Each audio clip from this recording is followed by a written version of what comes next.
Grimm's Fairy Tales, The Little Peasant. There was a certain village wherein no one lived but really rich peasants and just one poor one, whom they called the Little Peasant. He had not even so much as a cow, and still less money to buy one, and yet he and his wife did so wish to have one. One day he said to her, "Listen, I have a good idea. There is our gossip the carpenter. He shall make us a wooden calf and paint it brown, so that it looks like any other, and in time it will certainly get big and be a cow." The woman also liked the idea, and their gossip, the carpenter, cut and planed the calf and painted it as it ought to be, and made it with its head hanging down as if it were eating. Next morning, when the cows were being driven out, the little peasant called the cowherd in and said, "Look, I have a little calf there, but it is still small and has to be carried."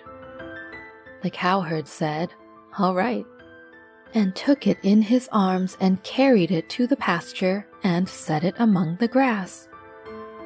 The little calf always remained standing, like one which was eating, and the cowherd said, "It will soon run by itself. Just look how it eats already."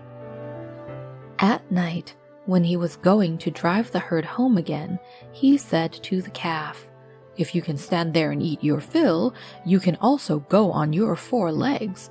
I don't care to drag you home again in my arms."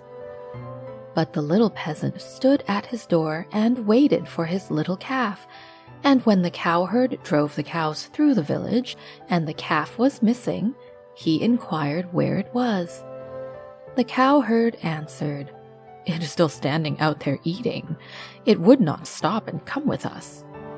But the little peasant said, "Oh, but I must have my beast back again." Then they went back to the meadow together, but someone had stolen the calf and it was gone. The cowherd said, "It must have run away." The peasant, however, said, "Don't tell me that," and led the cowherd before the mayor, who for his carelessness condemned him to give the peasant a cow for the calf which had run away. And now the little peasant and his wife had the cow for which they had so long wished, and they were heartily glad, but they had no food for it, and could give it nothing to eat, so it soon had to be killed. They salted the flesh, and the peasant went into the town and wanted to sell the skin there, so that he might buy a new calf with the proceeds. On the way he passed by a mill, and there sat a raven with broken wings, and out of pity he took him and wrapped him in the skin. But as the weather grew so bad and there was a storm of rain and wind, he could go no farther, and turned back to the mill and begged for shelter. The miller's wife was alone in the house, and said to the peasant, "Lay yourself on the straw there," and gave him a slice of bread and cheese. The peasant ate it and lay down with his skin beside him, and the woman thought, "He is tired and has gone to sleep." In the meantime came the parson. The miller's wife received him well and said, "My husband is out, so we will have a feast." The peasant listened, and when he heard them talk about feasting, he was vexed that he had been forced to make shift with a slice of bread and cheese. Then the woman served up 4 different things: roast meat, salad, cakes, and wine. Just as they were about to sit down and eat, there was a knocking outside. The woman said, "Oh heavens, it is my husband." She quickly hid the roast meat inside the tiled stove, the wine under the pillow, the salad on the bed, the cakes under it, and the parson in the closet on the porch. Then she opened the door for her husband and said, "Thank heaven you are back again. There is such a storm. It looks as if the world were coming to an end." The miller saw the peasant lying on the straw and asked, "What is that fellow doing there?" "Ah," said the wife, "the poor knave came in the storm and rain and begged for shelter, so I gave him a bit of bread and cheese and showed him where the straw was." The man said, "I have no objection, but be quick and get me something to eat." The woman said, "But I have nothing but bread and cheese." "I am contented with anything," replied the husband. "So far as I am concerned, bread and cheese will do," and looked at the peasant and said, "Come and eat some more with me." The peasant did not require to be invited twice, but got up and ate. After this, the miller saw the skin in which the raven was, lying on the ground, and asked, "What have you there?" The peasant answered, "I have a soothsayer inside it." "Can he foretell anything to me?"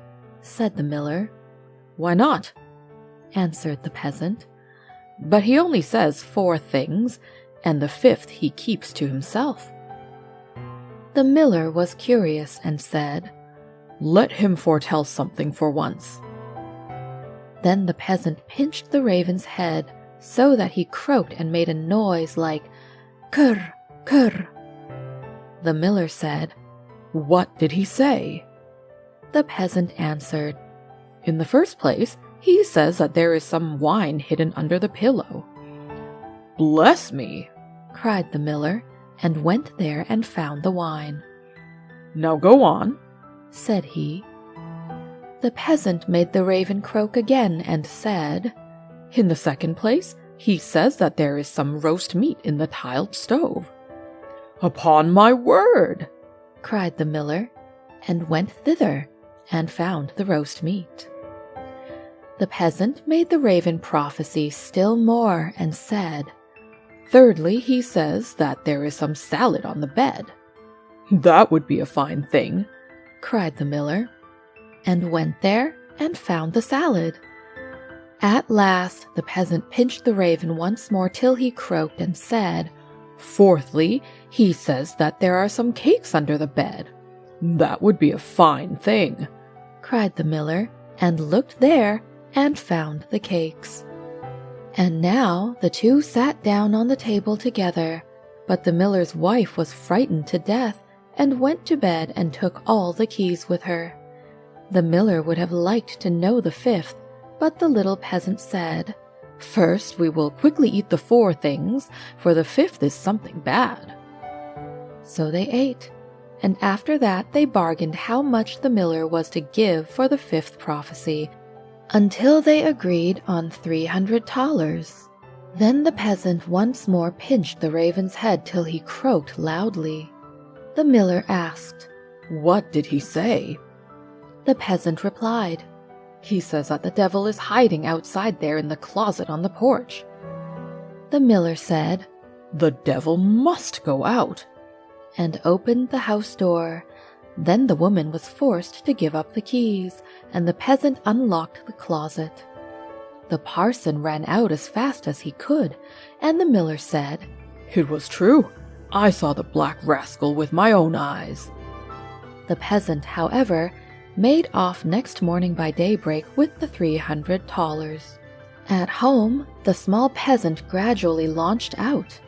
He built a beautiful house, and the peasant said, "The small peasant has certainly been to the place where golden snow falls, and people carry the gold home in shovels." Then the small peasant was brought before the mayor, and bidden to say from whence his wealth came.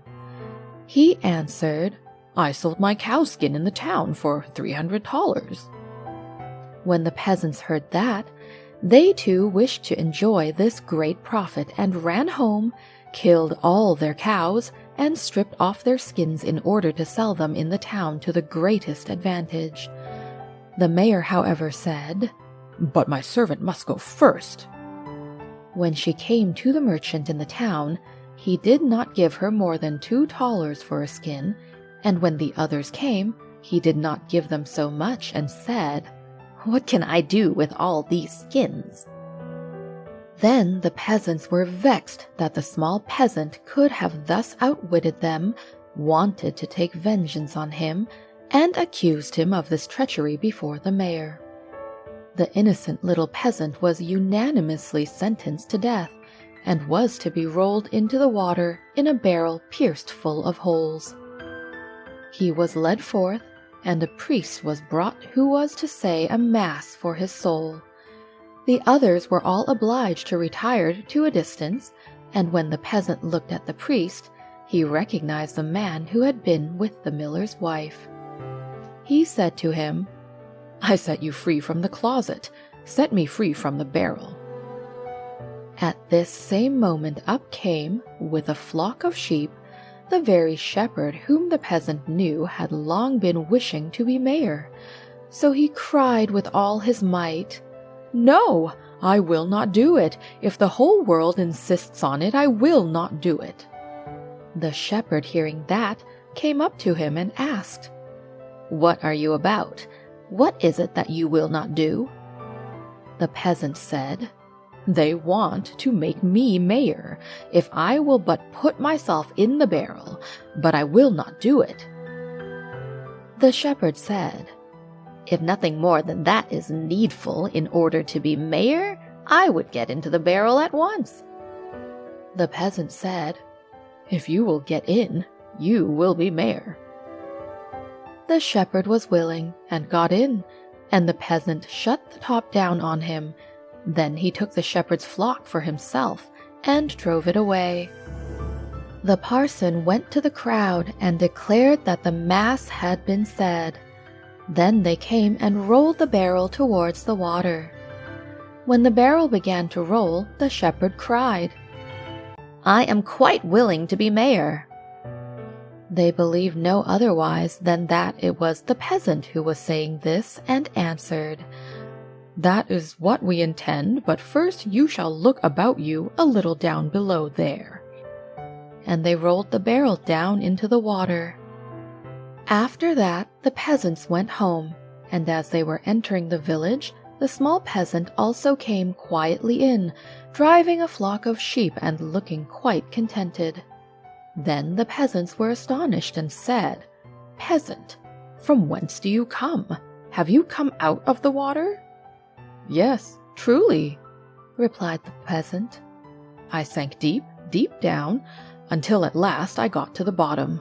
I pushed the bottom out of the barrel and crept out, and there were pretty meadows on which a number of lambs were feeding, and from thence I brought this flock away with me."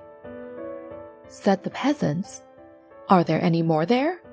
"Oh, yes," said he, "more than I could want." Then the peasants made up their minds that they too would fetch some sheep for themselves, a flock apiece, but the mayor said, "I come first."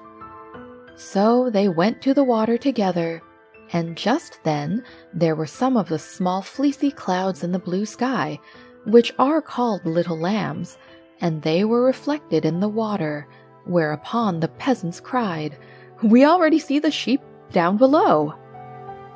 The mayor pressed forward and said, "I will go down first and look about me, and if things promise, well, I'll call you."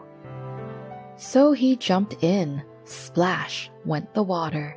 It sounded as if he were calling them, and the whole crowd plunged in after him as one man. Then the entire village was dead, and the small peasant, as sole heir, became a rich man.